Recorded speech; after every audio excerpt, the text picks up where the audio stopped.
Halo semuanya, kali ini kita akan bahas sesuatu yang sangat-sangat penting ya. Sebuah kondisi darurat di mana pemahaman kita bisa jadi penentu antara hidup dan mati. Kita akan bicara soal gagal napas. Yuk langsung aja kita mulai.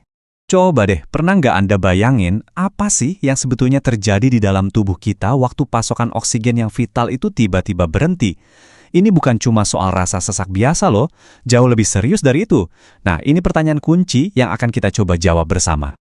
Oke, kita mulai dari bagian yang paling krusial. Tubuh kita itu sebetulnya pinter banget loh. Dia selalu ngasih sinyal kalau ada sesuatu yang nggak beres. Nah, mengenali sinyal-sinyal bahaya ini adalah langkah pertama untuk menyelamatkan nyawa. Lihat deh daftar ini. Semua gejala ini tuh sebenarnya saling nyambung. Awalnya dari sesak napas yang berat banget, atau yang disebut dyspnea. Karena sesek, oksigen jadi kurang kan? Nah, akibatnya kulit, bibir, bahkan kuku bisa jadi kebiruan. Ini namanya sianosis. Lalu otak yang kurang makanan oksigen bikin penderitanya jadi bingung atau cemas tiba-tiba. Jantung karena panik jadi berdetak super cepat dan tubuh merespon semua kekacauan ini dengan keringat dingin. Kita dalami ya gejala utamanya. Sulit bernafas di sini bukan kayak ngos-ngosan habis lari. Bukan itu. Ini adalah perasaan di mana Anda berusaha sekuat tenaga buat narik nafas, tapi rasanya udara nggak mau masuk. Nah, ini sinyal darurat nomor 1. Dan ini adalah tanda visual yang paling jelas kalau lagi ada krisis di dalam tubuh. Saat Anda melihat warna kebiruan di bibir atau di ujung-ujung jari, itu artinya darah yang mengalir di sana udah nggak bawa cukup oksigen. Ini tanda bahaya yang sama sekali nggak boleh diremehkan. Tadi kita sudah lihat gejalanya dari luar. Sekarang, yuk kita coba intip sedikit lebih dalam. Sebenarnya, apa sih yang terjadi di tingkat biologis waktu seseorang mengalami gagal napas? Jadi, intinya tuh begini. Ini adalah kegagalan dalam proses pertukaran gas. Anggap aja paru-paru kita itu semacam pom bensin buat tubuh. Nah, pada kondisi gagal napas, pom bensin ini rusak. Dia nggak bisa lagi masukin bensin berupa oksigen dan nggak bisa juga ngeluarin asap knalpot berupa karbon dioksida. Tabel ini ngejelasin perbedaannya dengan sangat jelas. Di kolom kiri, itu pernapasan normal yang sempurna. Prosesnya lancar, oksigen masuk, CO2 keluar, dan hasilnya tubuh kita sehat. Tapi, lihat yang di kolom kanan. Prosesnya gagal total, hasilnya oksigen kurang, sementara racun CO2 malah menumpuk. Dampaknya, wah ini bisa merusak organ-organ vital kita, seperti otak dan jantung. Menariknya, walaupun sama-sama berbahaya, gagal napas itu bisa datang dari dua akar masalah yang berbeda. Penting buat kita tahu bedanya. Yuk kita lihat. Cara gampangnya gini, tipe 1 itu krisis oksigen.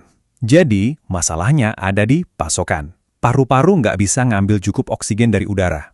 Sementara, tipe 2 itu krisis karbon dioksida. Nah, ini masalah pembuangan. Paru-paru nggak efisien buat ngebuang CO2. Alhasil, racun ini numpuk di dalam tubuh. Kadang-kadang, dua-duanya juga bisa terjadi barengan. Oke, pertanyaan selanjutnya, kok bisa sih sistem sepenting ini gagal?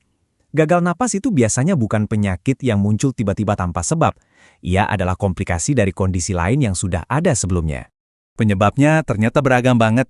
Bisa karena infeksi di paru-paru seperti pneumonia atau penyakit kronis kayak PPOK dan asma yang parah. Bisa juga karena ada cairan di dalam paru atau penyumbatan pembuluh darah di sana. Bahkan gangguan saraf atau cedera parah di dada pun bisa jadi pemicunya. Intinya sama, semua ini mengganggu kerja paru-paru. Setelah kita paham gejalanya, definisinya, dan apa saja penyebabnya, kita sampai di bagian yang paling penting. Apa yang harus kita lakukan? Dan jawabannya cuma satu, sangat jelas dan tidak bisa ditawar.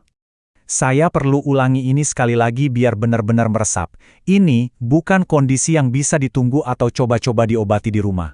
Gagal napas adalah keadaan darurat medis yang mengancam nyawa dan butuh penanganan profesional secepat mungkin. Setiap detik itu sangat berharga.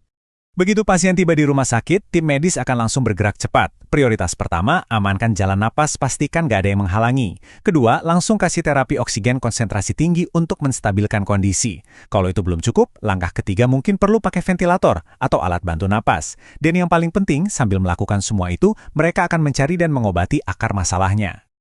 Nah, kalimat ini merangkum semuanya dengan sempurna.